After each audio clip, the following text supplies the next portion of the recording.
এই যে এখানে পাওয়ার বিআই প্রজেক্টস, ঠিক আছে, পাওয়ার বিআই প্রজেক্টস এখানে দিয়ে আছে। আর নিচেরটা হলো যে রিসোর্স, প্রত্যেক দিনের ক্লাসের রিসোর্স গুলো এখানে পাবেন, মানে ভিডিও রেকর্ডিং, ঠিক আছে। আর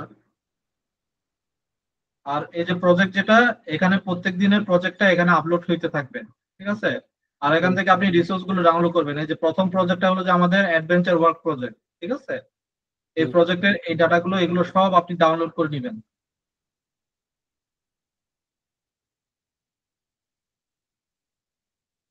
ওকে, পাওয়ার বিআই এনভায়রনমেন্টটা শুরুতে এরকম থাকে, তাই না?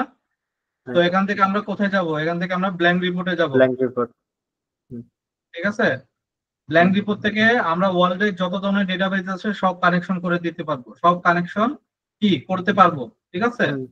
তো কানেকশন গুলো সবগুলো করতে হলে কানেকশন প্রত্যেকটা ডেটাবেজেরই একটা নির্দিষ্ট সত্তা আছে এবং নির্দিষ্ট নাম আছে, নির্দিষ্ট কোম্পানি বা তাদের নিজস্ব সত্তা একটা আছে, ঠিক আছে। তো আমরা গেট ডেটায় যাব, গেট ডেটায় গিয়ে মোরে যখন যাব তখন আমরা সকল ধরনের ডেটাবেজের কানেকশন গুলো আমরা পাবো, ঠিক আছে। অল এর ভিতরে সবগুলো পাচ্ছি। ফাইল যদি দিই, এগুলো হলো যে ফাইল সেগমেন্ট, যেখানে এক্সেল আছে, টেক্সট, সিএসভি ফাইল আছে, এক্সএমএল, জেসন, ফোল্ডার, পিডিএফ আছে, ঠিক আছে, পারকুয়েট আছে, শেয়ার পয়েন্ট ফোল্ডারও আছে। আর ডেটাবেজ বললে যত ধরনের ডেটাবেজ আছে সবগুলো এখান থেকে কানেকশন করতে পারবেন, ইনক্লুডিং আমরা যেটা শিখেছি আমাদের প্রথম মডিউলে মাইস্কুল ডেটাবেজ যেটা শিখেছি ওইটা কিভাবে কানেকশন করবেন, এটাও এখানে কানেকশন দেওয়া আছে। আর মাইক্রোসফট ফেব্রিকের লেক হাউস, যেটাকে আমরা ওয়্যার হাউস বলে থাকি, এই যে lake house, warehouse, data marts, data flows, power BI semantic models, SQL database, এগুলো সব কানেকশন করতে পারবেন। আর মানে যত ধরনের আজুর আছে, মাইক্রোসফট আজুর আছে, অ্যামাজন সার্ভিস আছে, হ্যাঁ, সকল ধরনের ডেটাবেস আমরা এখানে কানেকশন করে নিতে পারবো। তো আমরা আসি আমাদের প্রজেক্টের ওভারভিউ, ঠিক আছে। এটা আমাদের প্রজেক্ট। প্রজেক্টটা সম্পর্কে একটু যদি ছোট করে পড়ি, adventure works is a large multinational manufacturing company. Adventure work একটা কোম্পানির নাম, যেটা কি লার্জ, সব বড়, মাল্টিন্যাশনাল মানে কি এমএনসি কোম্পানি, যেটা কি যেটা হলো যে বাইসাইকেল, বাইসাইকেলের পার্টস, অ্যাক্সেসরিজ এগুলো ম্যানুফ্যাকচারিং করে, প্রডিউস করে এবং এগুলো ডিস্ট্রিবিউট করে কোথায় কোথায়? Commercial market in North America, Europe and Asia. তার মানে তারা তিনটা মার্কেটকে ক্যাপচার করে, তিনটা মার্কেটের থ্রুতে তারা ডিস্ট্রিবিউট করে তাদের প্রোডাক্ট গুলো, যেগুলো হলো কি নর্থ আমেরিকা, ইউরোপ এবং Asia. The company employs 500 workers, তাদের কি 500 জনের মতো তাদের কি কর্মচারী আছে। Additionally Adventure Works employ several regional sales team. এই কোম্পানিতে তো 500 জন ওয়ার্কার আছে, তার সাথে সাথে তারা বিভিন্ন রিজিওনাল সেলস টিমও তাদের সাথে কাজ করে থাকে through out market base. Market base বলতে কোন থেকে বোঝানো হচ্ছে? নর্থ আমেরিকা, ইউরোপ এন্ড এশিয়ার মার্কেটকে বোঝানো হয়েছে।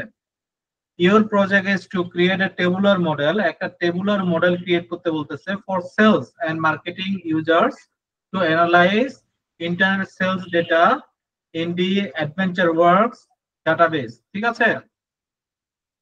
ওকে, আমরা আজকে দুই ধরনের কনসেপ্ট নিয়ে একটু থিওরিটিক্যালি আলোচনা করব। প্রথমটা হলো যে স্নোফ্লেক স্কিমা, আর একটা হলো যে স্টার স্কিমা, ঠিক আছে।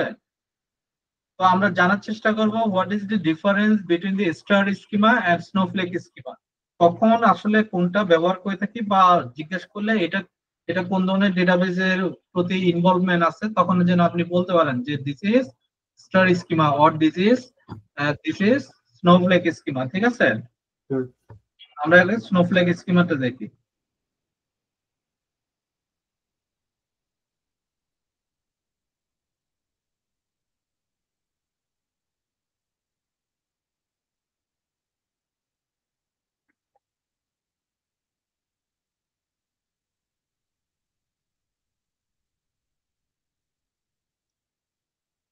স্নোফ্লেক স্কিমাই এগুলো সবই কিন্তু ডাইমেনশনাল টেবিল, ইনক্লুডিং মাঝখানে যেটা আছে এটাও একটা টেবিল, বাট আমরা এই টেবিল গুলোকে কি বলে থাকি? ডাইমেনশনাল টেবিল বলে থাকি, ঠিক আছে। তো এই ডাইমেনশনাল টেবিল গুলোকে আমরা সবগুলোকে দেখতেছি, বাট এদের মিডলে একটা লিডারের মতো একজন আছে যাকে আমরা ফ্যাক্ট টেবিল বলে থাকি। ফ্যাক্ট টেবিল যে কোনো একটা টেবিল হতে পারে, যে টেবিলে সকল ধরনের টেবিলগুলো কানেকশন থাকে। ঠিক আছে, সকল ধরনের টেবিলের কানেকশন থাকে। যেমন সে ধরেন যে এটা একটা ডাইমেনশনাল টেবিল, এই টেবিলের কানেকশনটা কি ফ্যাক্ট টেবিলের সাথে রয়েছে। ঠিক আছে, এই ডাইমেনশনাল টেবিলের সাথে ফ্যাক্ট টেবিলের একটা কানেকশন রয়েছে। তো এইভাবে এমন একটা ফ্যাক্ট টেবিল আছে, ফ্যাক্ট টেবল আছে, সেটা যে কোনো টেবিলই হইতে পারে ফ্যাক্ট টেবিল। আর তার ক্যারেক্টারিস্টিক্সটা হলো যে ফ্যাক্ট টেবিল হইতে হলে সে সব ধরনের যতগুলো টেবিল আছে সবগুলো টেবিলের সাথে তার একটা কি কানেকশন থাকবে। ঠিক আছে, বাট আপনি দেখতেছেন যে তাহলে যে এইগুলো এইগুলো তো ডাইমেনশনাল টেবিল, বাট এই টেবিলগুলো ফ্যাক্ট টেবিলের সাথে তো সরাসরি কানেকশন নাই। তার মানে কি এটা কি ফ্যাক্ট টেবিল না? অ্যাকচুয়ালি যেগুলো কানেকশন নাই এগুলোকে সাব ডাইমেনশনাল টেবিল বলা হয়। ঠিক আছে, তো সাব ডাইমেনশনাল টেবিল তো স্নোফ্লেক স্কিমার নাম হওয়ার পিছনে কারণটা হলো যে এটা মিডলে একটা পয়েন্ট থাকে যেটাকে ফ্যাক্ট টেবিল বলা হয়, এটা স্টার স্কিমাতেও আছে। বাট এটার যে টেবিল, এটার সাথে যে ডাইমেনশনাল টেবিল গুলো কানেক্টেড আছে, এই ডাইমেনশনাল টেবিল গুলো প্রত্যেকটার সাথে আবার ছোট ছোট কিছু সাব ডাইমেনশনাল টেবিল কানেকশন থাকে, যার কারণে এটাকে স্নোফ্লেক স্কিমা বলে। আপনি যদি স্নোফ্লেককে দেখেন, ঠিক আছে, স্নোফ্লেক, জাস্ট আমি যদি স্নোফ্লেক করি, লিখে সার্চ দিই,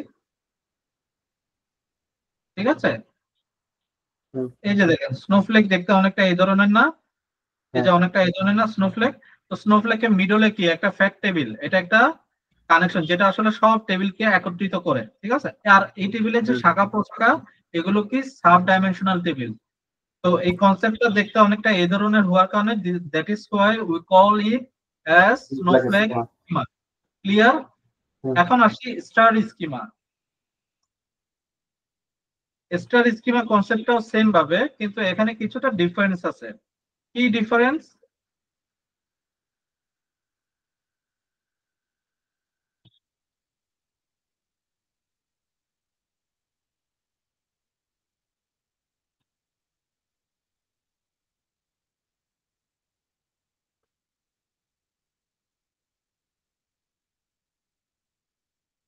আচ্ছা, এটার কি ডিফারেন্স? এটার মিডলেও একটা ফ্যাক্ট টেবিল আছে, এটার মিডলেও একটা ফ্যাক্ট টেবিল আছে যেটা সব ডাইমেনশনাল টেবিলের সাথে কি কানেক্টেড থাকে। বাট এই ডাইমেনশনাল টেবিল গুলা যেগুলো মেইন ফ্যাক্ট টেবিলের সাথে কানেক্টেড, ওই টেবিলের ওই ডাইমেনশনাল টেবিল গুলার সাথে আর কোনো সাব ডোমেন বা সাব ডাইমেনশনাল টেবিল যুক্ত থাকে না। ঠিক আছে, এরা সরাসরি রিপোর্ট করে ফ্যাক্ট টেবিলের সাথে। ঠিক আছে, তো আমরা যে ডেটা আর্কিটেকচার নিয়ে কাজ করি ওটা স্নোফ্লেক কিনা স্টার স্কিমা কিনা এটা আন্ডারস্ট্যান্ড করা যায় যখন আমরা উপরের লেয়ারটা দেখি, আর্কিটেকচারাল ভিউটা দেখি। ঠিক আছে, তো আমরা বুঝতে পারবো কোনটা স্টার স্কিমা কোনটা স্নোফ্লেক স্কিমা। তো আপনাকে যদি জিজ্ঞেস করা হয় যে what is the difference between the star schema and snowflake schema, আপনি তখন বলবেন simply star schema has a fact table that connected with the dimensional table, and that and the connected dimensional tables doesn't have any sub-dimensional table, and this is we called as star schema. And what about the কি বলে যে snowflake schema? Snowflake schema has also the fact table, but this fact table has connected with the multiple or several dimensional table, and this dimensional table also has several key sub-dimensional table. So these concepts we call it as a snowflake schema. Clear বিষয়টা? Okay. Data অ্যানালাইসিসের কিছু ধাপ আছে। ধাপটা হইলো যে আপনি যখন data pure একজন প্রফেশনাল ডেটা অ্যানালিস্ট হবেন, আপনার কি থাকতে হবে? আপনার কগনিটিভ স্কিল থাকতে হবে। কগনিটিভ স্কিল কি? Understanding level. ঠিক আছে, ডেটা আন্ডারস্ট্যান্ডিং থাকতে হবে। ঠিক আছে, তো ডেটা আন্ডারস্ট্যান্ডিং না থাকলে আপনি ডেটা নিয়ে কাজ করতে পারবেন না। ঠিক আছে, আমরা এখানে কোনো কিছু কিন্তু মুখস্থ করে কাজ করতেছি না। ঠিক আছে, কোনো কিছু মুখস্থ করার বিষয়ও না। ঠিক আছে, তো আমরা এখানে যে কাজগুলো করব এই কাজগুলো কি? এই কাজগুলো ফর প্র্যাকটিস পারপাস, বাট আমাদের এই যে ডেটাগুলো আছে এই যে এখানে যে কাজগুলো করব, এইগুলো কাজ করার জন্য অন্যতম একটা কারণ হলো কি, অন্যতম কারণ হলো যে ডেটা আন্ডারস্ট্যান্ডিং। ফার্স্ট আপনার কি লাগবে, ডেটা সম্পর্কে একটা আন্ডারস্ট্যান্ডিং থাকতে হবে, ঠিক আছে, দেন আপনি ওই ডেটা সম্পর্কে কাজ করতে পারবেন। তো ডেটা নর্মালি কি ধরনের থাকে, র ডেটা থাকে, ঠিক আছে। র ডেটা বলতে একদম র, ঠিক আছে। দেন ওইটাকে আমরা কি করে থাকি, ক্লিন করে থাকি, ডাটাকে ক্লিন করে দেন আমরা ওইটাকে একটা শেপে নিয়ে আসি। শেপে নিয়ে আসার পরে বিভিন্ন ধরনের ডাটা ভিজুয়ালাইজেশন করে থাকি, ঠিক আছে। তো এই শেপে নিয়ে আসার জন্য আমরা একটা টুল ইউজ করে থাকি যেটাকে বলা হয় পাওয়ার কোয়েরি। তো পাওয়ার বিআই এমন একটা বিজনেস ইন্টেলিজেন্স টুল যেটা বাই ডিফল্ট একটা কি থাকে, পাওয়ার কোয়েরি টুল আছে, যেটাকে বলা হয় ইটিএল প্রসেস, ঠিক আছে। তো ইটিএল এর ফুল ফর্ম কি, ইটিএল হলো যে এক্সট্রাক্ট ট্রান্সফর্ম লোড, ঠিক আছে। ইটিএল হলো কি এক্সট্রাক্ট ট্রান্সফর্ম লোড। তার মানে কি, আমি যদি কোনো একটা এক্সেল ফাইল নিয়ে বা কোনো একটা এসকিউএল ফাইল নিয়ে ওই ফাইলটা থেকে যখন ডাটাকে প্রিভিউ করব আমার পাওয়ার বিআই সফটওয়্যারের মাধ্যমে, তখন এটা কি ডাটা এক্সট্রাকশন হয়েছে, বাট পুরোপুরি কমপ্লিট হয় নাই। দেন ডাটা এক্সট্রাকশন কমপ্লিট হয়ে যাওয়ার পর এটাকে ট্রান্সফর্মে নিয়ে যেতে হবে। ট্রান্সফর্মে নিয়ে গিয়ে যখন ডাটা ক্লিনিং করব and everything will be clear, then we can call it as a second phase complete. Second ফেজটা কি, আমাদের ডাটা এই ট্রান্সফরমেশন করা, ঠিক আছে। ট্রান্সফরমেশনে গিয়ে আমাদের ডাটা এক্সট্রাকশন এবং ট্রান্সফরমেশন বোথ আর কমপ্লিটেড। নাও লোড, আমার যখন পাওয়ার কোয়েরি দিয়ে ট্রান্সফরমেশন কমপ্লিট, ঠিক আছে, দেন আমি কি বলো আমার ক্লিনিংটা কমপ্লিট, দেন আমি কোথায় যাব, লোডে যাব, ঠিক আছে। তো লোডটা কি, আমরা এগুলো প্রত্যেকটা জিনিস দেখবো, ঠিক আছে। ওকে, আমরা পাওয়ার বিআই এর প্রথম এনভায়রনমেন্টটা বুঝি। খুবই কমন কোয়েশ্চন যে পাওয়ার বিআই এর কয়টা ভিউ। এখন বর্তমানে 5টা ভিউ, ঠিক আছে, আগে 4টা ভিউ ছিল।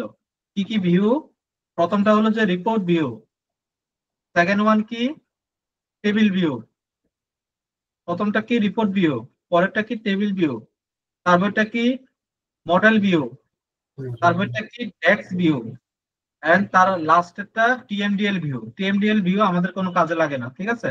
ডেক্সটাও এখানে কোনো কাজে লাগে না, ডেক্সটা আমরা অন্যভাবে শিখবো, ঠিক আছে। বাট আমাদের মেইন প্রধান যে কাজগুলো তিনটার সাথে থাকবে, report view, table view, data modelling view. Clear?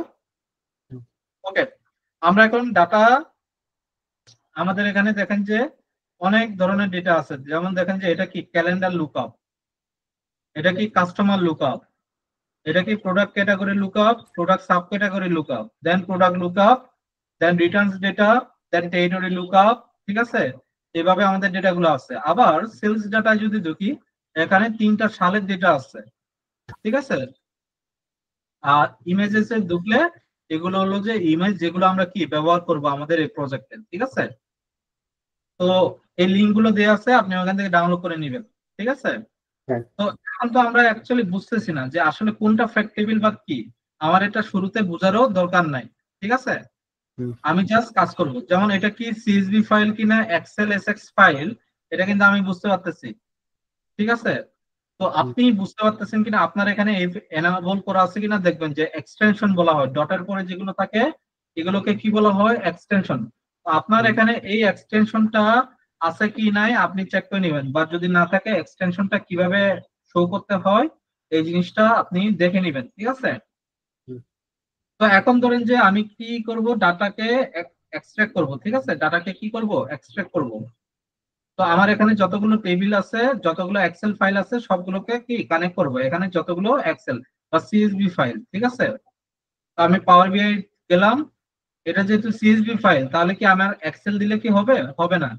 আমি মোড়ে যাব, ফাইলে যাব, কোনটা নিতে হবে, সিএসভি নিতে হবে, ঠিক আছে। তো যেটা যেটার ওইটা নিতে হবে। তো আমি সিএসভি নিলাম, সিএসভি নেওয়ার ফলে আমাকে বলতেছে যে তুমি আমাকে পথ দেখাও যে তুমি কোনটাকে নিতে চাচ্ছ। ফর এক্সাম্পল আমি এখন নিতে চাচ্ছি কোনটা, সে ধরুন যে ফর এক্সাম্পল আমি কাস্টমার লুকআপ কে নিতে চাচ্ছি। এই যে এক্সট্রাক্ট হইলো, ডাটাটা এখন প্রিভিউ হবে, এটাকে আমরা কি বলি, ডাটা এক্সট্রাকশন। দেন এই যে দেখেন ট্রান্সফরমেশন, তাই না, আমরা ট্রান্সফরমেশনে যাচ্ছি। ট্রান্সফরমেশন উপরে দেখেন পাওয়ার কোয়েরি এডিটর, ঠিক আছে। তার মানে আমরা বাই ডিফল্ট ভাবে একটা ইটিএল টুল পাচ্ছি যেটার নাম কি পাওয়ার কোয়েরি এডিটর।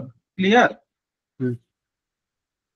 এই জিনিসটা শুরুতে থাকবে না, এই যে বারকোড গুলা, এগুলো আপনার কই থেকে এনাবল করবেন, ভিউতে যাবেন, এই যে এগুলো ডিজেবল করতে পারবেন, ঠিক আছে? তো এখান থেকে কলাম কোয়ালিটিটা অন করতে পারেন, ডিস্ট্রিবিউশনটা অন করতে পারেন, ঠিক আছে? তো এখন আমার প্রথম টাস্কটা হলো যে ডাটাকে ট্রান্সফর্ম করার পরে আমার প্রথম টাস্কটা কি, এটাকে column profiling based on entire data set. মানে হলো কি, আমি যদি এখানে কোনো ফিল্টারিং বা কোনো কিছু অ্যাপ্লাই করি, যদি এটা 1000 ডাটা সেট দেওয়া থাকতো তাহলে 1000 ডাটা সেটের ভিতরে এটা অ্যাপ্লাই হতো। Whatever there is a exist of 10,000 plus rows of data, ঠিক আছে তাই না? 10,000 রোজ অফ ডেটা থাকতে পারে। তো সেজন্য আমি এটাকে কি করছি, 1000 রোজ এর বদলে column profiling based on entire data set দিয়ে দিছি। ক্লিয়ার? আমার কথা ক্লিয়ার, বুঝতে পারছেন? তো আমাদের ফার্স্ট রুলস কি, ট্রান্সফরমেশন। ওটা আবার বুঝতে পারি না, এই যে এন্টায়ার এন্টায়ার ডেটা সেটটা প্রথমটা কি লেখা আছে, কলাম প্রোফাইলিং 1000 রোজ। হ্যাঁ টপ 1000 রোজ। হ্যাঁ মানে কি, আমি যদি এখানে কোনো কিছু অ্যাপ্লাই করি, কোনো কিছু যদি ফিল্টার করি, তাহলে এটা কত কত কতগুলো রোজে অ্যাপ্লাই হবে, 1000 রোজ। 1000 রোজের উপরে। বাট আমি এন্টার যদি দিলে এন্টার দিই তাহলে কি হবে, মানে সবগুলা চেঞ্জ সব হবে। ডেটা সেটের উপরে অ্যাপ্লাই হবে। 1000 এর উপরেও যদি 2000 ডেটা সেট থাকে এর উপরেও অ্যাপ্লাই হবে। হুম তো আমরা মাই স্কুলে কি পড়েছি, প্রাইমারি কি ফরেন কি পড়েছি, তাই না? হুম প্রাইমারি কি ফরেন কি, তো এখানেও প্রাইমারি কি ফরেন কি ইনভলভমেন্ট আছে, ঠিক আছে? এখানে কি হুম প্রাইমারি কি ফরেন কি ইনভলভমেন্ট আছে। যেহেতু এটা কি কাস্টমার টেবিল, কাস্টমার লুকআপ, তো আমি সামনে অ্যাডভেঞ্চার এক্সটা এখান থেকে মুছে দিচ্ছি, ঠিক আছে? এই যে ডান দিকে প্রপার্টিসে গিয়ে আমি এটাকে মুছে দিলাম, এন্টার দিলাম, ঠিক আছে? তো হুম কাস্টমার লুকআপটা নামটা চেঞ্জ হয়ে গেল। দেখেন আমি যখনই ইয়ে করছি, দেখেন এখানে চেঞ্জ টাইপ, আমি যখনই যাই কিছু করব, অ্যাপ্লাইড হুম স্টেপস এর উপরে কি এখানে দেখাবে যে কি কি চেঞ্জ করতেছি। তো এটা যেহেতু কাস্টমার লুকআপ, তার মানে কি এটা কোন dimensional table, customer dimensional table, ঠিক হুম আছে? যেহেতু হুম এটা একটা কাস্টমার ডাইমেনশনাল টেবিল, সেহেতু এই কাস্টমার ডাইমেনশনাল টেবিলে প্রাইমারি কি কি হইতে হবে, কাস্টমার কি হবে নাকি, হুম কাস্টমার কি আমাদের প্রাইমারি কি হবে। এখন আপনাকে এর আগের বার বলছি প্রাইমারি কি আমার কি ব্ল্যাঙ্ক থাকা যাবে, বলেন? প্রাইমারি না কি কি ব্ল্যাঙ্ক থাকা যাবে, ব্ল্যাঙ্ক থাকা যাবে না নাকি? হুম প্রাইমারি কি কি ইরর থাকা যাবে, ইরর থাকা যাবে না নাকি? হুম তো হুম এখানে কি দেখাচ্ছে দেখেন, এমটি, এমটি এমটি এমটি থাকা দেখাচ্ছে, যাবে না। দেখেন? আবার ইররও দেখাচ্ছে, তাই না? হ্যাঁ হুম তার মানে সবার আগে আমরা কোনটাকে, যদি ইরর এবং ব্ল্যাঙ্ক দুটো একসাথে থাকে তাহলে কোনটাকে নিয়ে আগে কাজ করব, আগে আমরা ইররকে নিয়ে কাজ করব, ঠিক আছে? দেন আমরা হুম কি, ব্ল্যাঙ্ক। দেন আমরা ব্ল্যাঙ্ক যদি থাকে, ব্ল্যাঙ্ক এই ধরনের কিছু যদি থাকে এগুলো নিয়ে আমরা কাজ করব, ঠিক আছে? হুম তো এখন আজকের আমরা শুধুমাত্র এই টেবিলটাকে আমরা ফিল্টারিং বা ক্লিনিংটা কিভাবে করতে হয় এবং লোডটা, আজকের আমরা ওভারঅল ইটিএল টুলটা সম্পর্কে জানবো, পাওয়ার কোয়েরি, ঠিক আছে? তো হুম আমি যদি এটার উপরে রাইট ক্লিক করি, এটার উপরে যদি রাইট ক্লিক করি, এই যে কাস্টমার কি এর উপরে যদি ধরে রাইট ক্লিক করি, দেখেন যে এখানে রিমুভ ইরর্স আসছে, তাই না? হ্যাঁ তো আমি যদি রিমুভ ইরর্স দিই, দেখেন এটা লোড নিচ্ছে, তার মানে কি ইরর চলে গেছে, এই যে 0%। এরপরে হুম কি এমটি, এমটিটা কিন্তু আবার এভাবে ক্লিক করলে হবে না, হ্যাঁ? এমটিটা হুম কিভাবে, এই যে এখানে যে এরো সাইনটা আছে না, এই হুম এরো সাইনের উপরে ক্লিক করলাম, দেখেন যে এখানে রিমুভ এমটি অপশন আছে, ঠিক আছে? হুম রিমুভ এমটি দিলাম। এখন কোয়েশন আসতে পারে যে ভাইয়া আমরা তো রিমুভ ইরর দিলাম, রিমুভ এমটি দিলাম, এগুলোকে ডিরেক্টলি আমার এক্সেল ফাইলের উপর কি প্রভাব পড়বে কিনা, না, আপনার এক্সেল ফাইলের উপর কি প্রভাব পড়বে না। ক্লিয়ার? ওকে, হুম দেখেন যে এখানে আরেকটা বিষয় আছে, যে কিছু কিছু ক্ষেত্র বিশেষে, যেমন ফর এক্সাম্পল প্রিফিক্স, প্রিফিক্স কি মিস্টার এবং মিসেস, এখানে কি এমটি আছে, এখন যদি আপনি এই এমটি গুলো ডিলিট করেন তাহলে কি আপনার ঝামেলা হবে। কেন ঝামেলা হবে, এই প্রিফিক্সটা তো, এই প্রিফিক্সের উপর ভিত্তি করে কি আমি ডিলিট করতে পারবো ডেটা, কারণ এই প্রিফিক্সটা তো আমার খুব একটা বেশি কাজের না। তো আমি হুম যেটা আমার কাজের না, এটার উপরে ভিত্তি করে কেন আমি ডিলিট করব, বিষয়টা বুঝতে পারছেন? হ্যাঁ তো এই জায়গাগুলোতে আমরা কিছু কিছু ক্ষেত্রে যদি এমটি থাকে এই ধরনের, আমরা এগুলোকে কি রিমুভ করব, রিমুভ না রিপ্লেস করব। তো এটাকে কিভাবে করে, রাইট ক্লিক করব, দেখেন রিপ্লেস ভ্যালুস, ঠিক আছে? রিপ্লেস হুম ভ্যালুস ক্লিক করলাম, ব্ল্যাঙ্ক, যেহেতু এগুলো কি কিছু আছে নাল, তাই না? এমটি, এমটি মানে নাল, তো যেটা আছে এটা নাল রেখে দিলাম, রিপ্লেস উইথ কি আননোন দিয়ে দিলাম, ঠিক আছে? আননোন, ঠিক আছে? ওকে দিয়ে দিলাম। দেখেন যে যে জায়গাটাতে খালি ছিল ওই জায়গাটা আননোন হয়ে গেছে, যেমন এটা আননোন হয়ে গেছে। হুম ক্লিয়ার বিষয়টা? হুম তো এখন এমপিকি 0। ঠিক এভাবে আমরা আস্তে আস্তে করে এগুলো ক্লিন করা শুরু করব, ঠিক আছে? তো এখন হুম ডাটা, এখন যদি আমার সবকিছু যদি 0 0 দেখায়, তাহলে আমি এখন কি করব? আমার ডাটা টাইপ গুলো ঠিক আছে কিনা চেক করবো। ডাটা টাইপ গুলো এই যে এখানে দেয়াই আছে বাম সাইডে, হ্যাঁ, হুম টাইটলের হেডে বাম সাইডে। তো এখানে আমি 1 2 3 দেখেন হোল নাম্বার। কাস্টমার কি অলওয়েজ কি দশমিক থাকে? কাস্টমার কিতে দশমিক থাকে না, তাই না না? হ্যাঁ এই জন্য এটা কি হোল নাম্বার দিছি, ঠিক আছে? হুম প্রিফিক্স, প্রিফিক্স কি মিস্টার মিসেস, এটা কি টেক্সট না? সেজন্য হুম এটা স্ট্রিং ফরম্যাট, সেজন্য এটা কি দিছে? আমার টেক্সট দিছে, ঠিক আছে? ফার্স্ট হুম নেমের ক্ষেত্রে টেক্সট, লাস্ট নেমের ক্ষেত্রে টেক্সট। বার্থডে, বার্থডেটা কি চেঞ্জ হয়েছে কি হয় নাই? বার্থডেটা আমাদের এখানে চেঞ্জ হয় নাই, ঠিক আছে? হুম এখন বাট বার্থডেটা আমার কি ডেট ফরম্যাট, ঠিক আছে, ডেট ফরম্যাট। এরপরে দেখেন যে মেরিটাল স্ট্যাটাস, জেন্ডার সবই মোটামুটি ঠিকঠাক, ঠিক আছে? এখন হুম ধরেন যে আপনার, আমরা আজকের একটা নতুন একটা কলাম, ক্যালকুলেটেড কলাম শিখবো, ঠিক আছে? তো ক্যালকুলেটেড কলামের আজকের যে ভার্সনটা শিখবো এটা হলো যে গুই গুই ফ্রেমওয়ার্ক ভার্সন, ঠিক আছে? সে ধরেন হুম যে এখানে বার্থডেট দিয়ে আছে, বার্থডেট থেকে আপনি এজ কি বের করতে পারবেন না? ওই এজটা আপনি কিভাবে বের করবেন, ঠিক আছে? এখানে দেখেন যে আমি ট্রান্সফর্ম দিতে পারি, ট্রান্সফর্ম দিলে কি হবে, এইখানে ক্যালকুলেশনটা হয়ে চেঞ্জ হবে, বাট আমি এখানে চাচ্ছি না। আমি চাচ্ছি কি বার্থডেটও থাকবে, আলাদা করে আরেকটা কলামও থাকবে, হুম ঠিক আছে? তাহলে হুম আমি কি ট্রান্সফর্মে যাব নাকি অ্যাড কলামে যাব? হ্যাঁ এড কলাম অ্যাড কলামে যাব, কারণ কি নতুন একটা কলাম ক্রিয়েট করব, তাই না? হ্যাঁ তো এইখানে গিয়ে আমরা কি করব, এই যে দেখেন ডেট, ডেটে গিয়ে আমরা ডেটে গিয়ে আমরা কি করব, এই যে ডেজে, না এখানে না,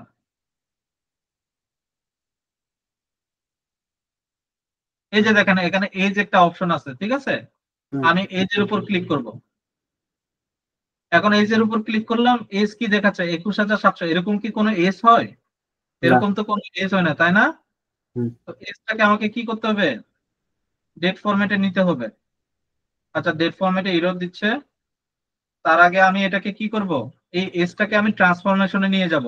যেহেতু এটা কি 21,770 দেখাচ্ছে, তো আমি এটাকে চাইলে এভাবে রাখতে পারবো না। তো এটা কি দেখাচ্ছে বলেন তো দেখি? আসলে এটা দিন দেখাচ্ছে, ঠিক আছে? এটা আমাকে হুম কি দেখাচ্ছে? দিন দেখাচ্ছে। তো এই যে এখানে দেখেন ডিউরেশন আছে, তাই না? ডিউরেশনের উপরে কি দিব? টোটাল ইয়ার্স দিয়ে দিব, ঠিক আছে? হুম টোটাল ইয়ার্স দিয়ে দিব। দেখেন আমার কি ইয়ারটা চলে আসছে না? তো ইয়ার কি কখনো দশমিক হয়? ইয়ার কি না সিঙ্গেল থাকে না? হুম তো আমাকে কি করতে হবে? এখান থেকে গিয়ে ফুল ফুল নাম্বারটা নাম্বার সিলেক্ট, ঠিক আছে? হুম ফুল নাম্বার হুম সিলেক্ট করলাম, এস চলে আসলো। সে ধরেন যে আপনার ক্লিনিং শেষ, সবকিছু শেষ, তাই না? হুম এখন আমি এখন পর্যন্ত ইটিএল টুলের কয়টা অ্যাপ্লাই করছি? এক্সট্রাক্ট অ্যাপ্লাই করছি, ট্রান্সফর্ম অ্যাপ্লাই করছি, লোড কি অ্যাপ্লাই করছি? লোড কিন্তু এখনো অ্যাপ্লাই করি নাই। তো লোড কোনটাকে বলে? লোডটা হইলো যে আমি হোমে যাব, হোম থেকে ক্লোজ এন্ড অ্যাপ্লাই দিলে এখানে যেটা লোড নিবে এটা হলো যে আমার ফাইনাল এন্ড পয়েন্ট, যেটাকে বলা হয় ইটিএল প্রসেস। ক্লিয়ার? হ্যাঁ আপনি পারবেন এতদূর পর্যন্ত? হ্যাঁ ওই যে মানে ক্লিনিং তারপর ট্রান্সফর্মিং আজকের তো আমি জাস্ট ছোট কয়েকটা ক্লিনিং দেখাচ্ছি, 2 3টা ক্লিনিং দেখাচ্ছি। আপনি হুম অ্যাটলিস্ট আপনার হোমওয়ার্ক হলো যে আপনি অ্যাটলিস্ট এই প্রজেক্টটা মিলে আজকে দেখবেন, দেখে নিজে নিজে করার ট্রাই করবেন, ঠিক আছে? হুম পরের দিন, পরের দিন লং কোর্স একটা হবে, ওইখানে আমরা যত ধরনের ক্লিনিং আছে এগুলো আমরা করব ওইখানে, ঠিক আছে? হুম পাওয়ার বিআইটা মানে মেইনলি হচ্ছে ক্লিনিং নিয়ে না না, মেইনলি হলো যে data visualization and reporting. But আপনি যদি ডাটা যদি আপনার সঠিক না থাকে, ডাটা হুম যদি সঠিক উপায় না থাকে, তাহলে তো সে ডাটা ভিজুয়ালাইজেশন কি দিবে? ভুল তথ্য দিবে। হুম আমি আপনাকে ইম্পর্টেন্স বলাই, data analyst, business analyst, they are most important part of a company or business, ঠিক হুম আছে? তাদেরকে বিজনেস পার্টনার বলা হয়, বিপি, ঠিক আছে? তো হুম তারা ডিরেক্টলি ম্যানেজমেন্টের সাথে কাজ করে।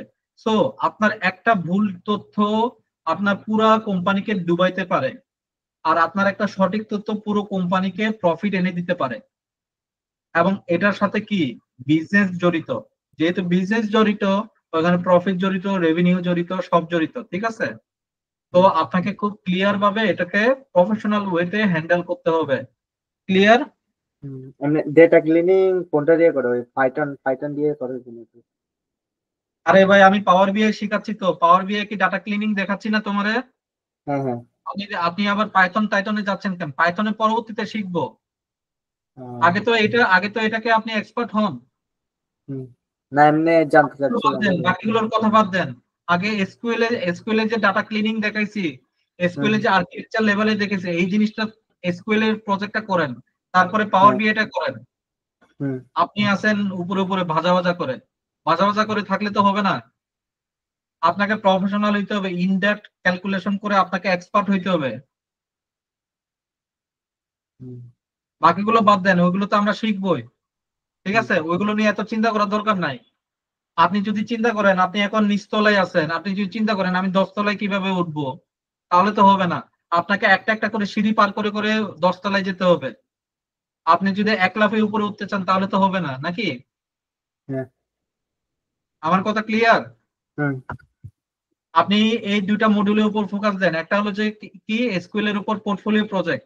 ঠিক আছে, হুম হুম আজকের আমি আপনাকে ছাড়তেছি এই কারণে আপনি অ্যাসাইনমেন্টটা দেখবেন, মাইস্কুয়েল এর অ্যাসাইনমেন্টটা দেখবেন, প্রজেক্টটা করবেন, একটু সময় দিবেন।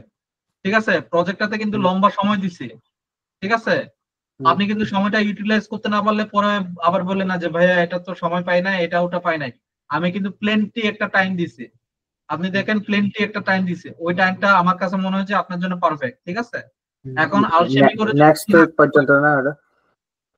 কি টাইমটা নেক্সট উইক পর্যন্ত না ওটা?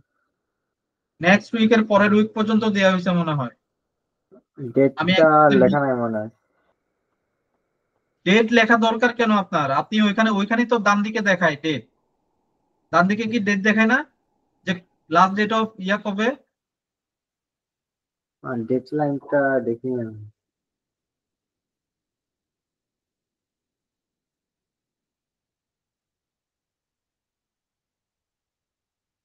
এই যে পোর্টফোলিও প্রজেক্ট অ্যাসাইনমেন্ট, এই যে ডিউ কত, ডিউ কত দেখাচ্ছে। সেপ্টেম্বরের 27 তারিখ। তার মানে কি আপনার কবে কবে পর্যন্ত দেওয়া হয়েছে বলেন? 27 তারিখ পর্যন্ত। ও এখানে তো আবার 28 তারিখ দেখাচ্ছে। ও কি আচ্ছা, এখানে 28 তারিখ কি? ও আচ্ছা, টাইমে মিলে না যে ওই জন্য মনে হয় যে 28 তারিখ 3টা পর্যন্ত দেখাচ্ছে, হ্যাঁ, সকাল তাহলে 3টা। 28 তারিখ হলে 28 তারিখ, আপনি তো সময় পাইলেন নাকি? হুম এই সময়টা যদি আপনি করতে না পারেন, আমি কিন্তু একটা প্লেনটি একটা টাইম দিছি, তাই না? হুম আমি কি আপনাকে হ্যাঁ কোন টাইম দিছি? আমি কিন্তু 1 সপ্তাহ দিই না, আমি কিন্তু 2 সপ্তাহ টাইম দিছি। ঠিক আছে, হুম। আর আমি কিন্তু এমনিতে বলতে এসকিউএল চাই এর না। এসকিউএল এর কোনো মানে কাজ করলে এমনিতে অফিসে ওই রকম কাজ করলে এভাবে কি এগুলা দেয় না, মানে প্রজেক্ট গুলা? হ্যাঁ, আপনাকে শুরু থেকে প্রজেক্ট করতে হবে। মানে এভাবেই আপনি যেভাবে দিচ্ছেন ওভাবেই মানে দিবে আমাকে এগুলো প্রজেক্ট গুলো নিয়ে? হ্যাঁ, এভাবে দিবে না, এভাবে তো সাজানো থাকবে না। আমি তো আপনাকে সাজাই দিছি, এভাবে তো সাজানো থাকবে হুম না। এটা দেওয়া হয়েছে আপনি যেন একটা প্রজেক্ট ছোট থেকে বিল করেন। হুম ঠিক আছে, হুম। আর কোনো কোয়েশন আছে? না। তাহলে আজকের এই পর্যন্তই, আমি রেকর্ডিংটা বন্ধ করে দিচ্ছি। আচ্ছা ঠিক আছে। আর অবশ্যই